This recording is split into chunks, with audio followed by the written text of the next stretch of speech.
حضرت عمر رضی اللہ عنہ ایک مرتبہ مسجد نبوی میں جا رہے تھے، ایک نوجوان کھڑا رو رہا تھا، تو عمر رضی اللہ عنہ نے پوچھا بھائی رو کیوں رہے ہو؟ اس نے کہا جی مجھ سے بڑا گناہ سرزد ہو گیا ہے۔ بھئی کیا گناہ سرزد ہو گیا؟ اس نے کہا بھئی میں کفن چور تھا، یعنی جب لوگ میت کو دفن کرتے تھے نا تو میں ان کی قبر کھود کے ان کا کفن نکال کے بیچتا تھا اور اس کے پیسے سے زندگی گزارتا تھا، میرا یہ روز کا کام تھا۔ ایک مرتبہ ایسا ہوا کہ انصار کی ایک جوان لڑکی کی وفات ہو گئی اور میں نے اس کے کفن کو چرا لیا۔ پھر میں تھوڑی دور آگے چلا تو میرے اوپر شیطان غالب آ گیا اور شیطان نے دل میں بات ڈالی کہ لڑکی تو جوان العمر تھی تو کیوں نہ میں اس سے اپنی خواہش ہی پوری کر لوں۔ تو میں واپس آیا، میں نے دوبارہ قبر کو کھودا، لڑکی کی میت کو نکالا اور اس کے ساتھ میں نے منہ کالا کیا۔ اب میرے دل پر ایک غم ہے کہ میں نے زندہ کی بجائے مردہ کے ساتھ گناہ کیا، تو کیا میرا گناہ معاف ہو سکتا ہے؟ حضرت عمر رضی اللہ عنہ کو یہ سن کر بہت جلال آیا کہ یہ کیسا انسان جو مردوں کے کفن چوری کرتا تھا اور پھر ایک مردہ لڑکی کے ساتھ اس سے بدکاری کی۔ تو حضرت عمر رضی اللہ عنہ نے خود جواب نہیں دیا، فرمان لگے آؤ میں تمہیں نبی علیہ السلام کے پاس لے چلتا ہوں۔ چنانچہ نبی علیہ السلام کے پاس لائے، عرض کیا اے اللہ کے حبیب صلی اللہ علیہ وسلم یہ ایک نوجوان ہے، اس سے بڑا گناہ سرزد ہو گیا، یہ آپ سے پوچھنے آیا ہے۔ تو نبی علیہ السلام نے فرمایا بھئی کیا مسئلہ پوچھنے آئے ہو؟ نوجوان نے ساری صورتحال بتائی۔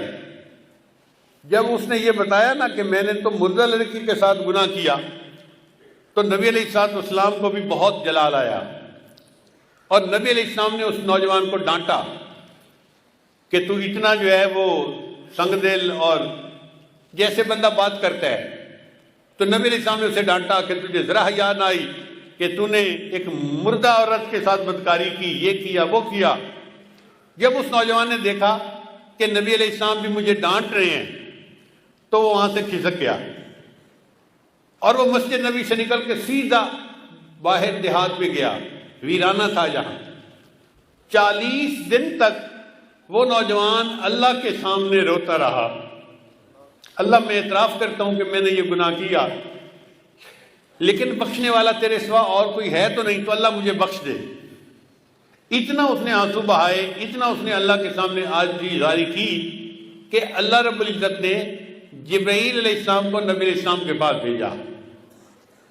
جبرائیل سامنے آ کے پوچھا اے اللہ کے حبیب صلی اللہ علیہ وسلم، اللہ نے مجھے آپ کی طرف بھیجا ہے اور اللہ نے کہا ہے کہ مجھے یہ بتاؤ کہ بندوں کو آپ نے پیدا کیا ہے یا میں نے پیدا کیا ہے؟ تو نبی علیہ السلام نے جواب دیا کہ مجھے بھی اللہ نے پیدا کیا ہے اور ساری مخلوق کو اللہ نے پیدا کیا ہے۔ پھر پوچھا اچھا یہ بتائیے کہ بندوں کو رزق کون دیتا ہے، آپ دیتے ہیں یا میں دیتا ہوں؟ نبی علیہ السلام نے جواب دیا ساری مخلوق کو اللہ رزق دیتا ہے، مجھے بھی اللہ ہی رزق دیتا ہے۔ اے اللہ کے حبیب، اللہ نے تیسری بات یہ پوچھی ہے کہ بندوں کی معافی کو میں نے قبول کرنا ہے یا آپ نے قبول کرنا ہے؟ تو نبی علیہ السلام نے جواب دیا ہر بندے کی معافی کو اللہ نے قبول فرمانا ہے اور میرے بھی غلطیوں کو اللہ نے معاف فرمانا ہے۔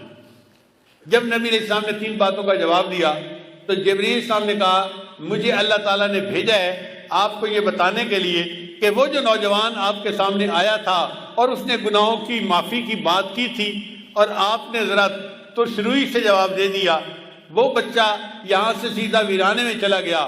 40 دن ہو گئے، وہ دن رات روتا ہے، مجھ سے معافیاں مانگتا ہے اور میں پروردگار نے اس کے گناہ کو معاف کر دیا ہے۔ لہٰذا اس نوجوان کو آپ بلائیے اور بتا دیجئے کہ اللہ نے تمہارے گناہ کو معاف کر دیا۔ حضرت شیخ الحدیث رحمۃ اللہ نے یہ واقعہ لکھا ہے، وہ فرماتے ہیں کہ نبی علیہ السلام نے پھر ایک صحابی کو بھیجا اور اس نوجوان کو بلوایا اور اس کو خوشخبری دی کہ اللہ رب العزت نے تمہارے گناہ کو معاف کر دیا، اللہ تعالیٰ ہمارے بھی سب گناہوں کو معاف فرما دے اور ہماری توبہ کو قبول فرما لے۔